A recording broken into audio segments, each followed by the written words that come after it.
Duit ludes buat kampanye. Dede Sunandar utang ke Sule untuk tebus mobil yang digadainya. Dede Sunandar salah satu artis yang keluar banyak modal untuk nyalek DPRD Kota Bekasi pada pemilu 2024. Sayangnya, bintang sinetron Super Dede ini mendapatkan hasil suara yang tak sebanding dengan perjuangannya.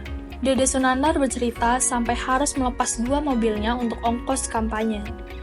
Bukan dijual, 2 mobil itu rupanya digadai kepada seseorang yang bisa memberinya modal untuk kampanye.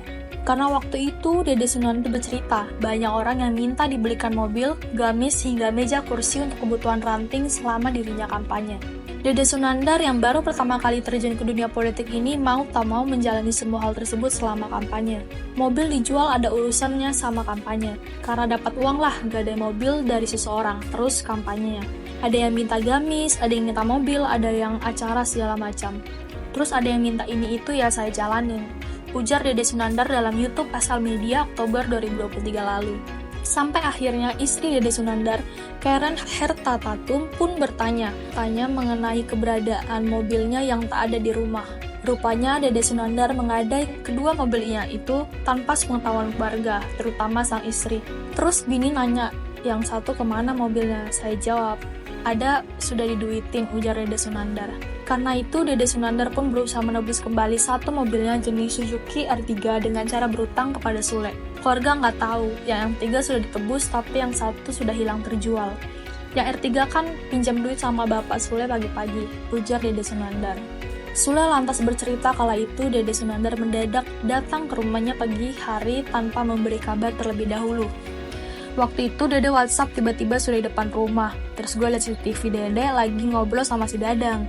Saya udah deg-degan tuh si Dede kesini, ujar Sule. Duda 5 anak itu pun sempat deg-degan dan curiga karena tak biasanya Dede Sunandar datang ke rumahnya bila tak dihubungi. Soalnya jarang si Dede tiba-tiba sudah di rumah, itu jarang. Dede itu harus ditelepon dulu dan gue bener-bener ada perlu sama dia gitu loh, kata Sule. Setelah ditemui, dugaan Sule pun benar. Dede Sunandar mendadak datang ke rumahnya berniat untuk pinjam uang dan ternyata digunakan untuk menebus mobil yang digadainya tersebut. Kala itu Sule mengatakan Dede Sunandar menyampaikan tujuannya tanpa menatap wajahnya. Meski begitu, ayah Rizky Febian ini tetap memaklumi langkah Dede Sunandar dan meminjamkan sejumlah uang. Terus gue tanya, ada apa nih dek? Gue dalam hati udah ngerasa ada yang aneh nih. Pas gitu dia akhirnya ngomong pinjam uang tapi gak berani lihat, ujar Sule. Sementara Dede Sunandar berjanji akan mengembalikan uang Sule tersebut pada akhir Oktober 2023. Namun sekarang belum diketahui pasti mantan office boy MNC ini sudah mengembalikan uang tersebut atau belum. Sebagai informasi, Dede Sunandar hanya memperoleh sebanyak 11 suara berdasarkan perhitungan KPU per Kamis 22 Februari 2024. Setelah mengeluarkan banyak modal untuk kampanye hingga menjual 2 mobilnya.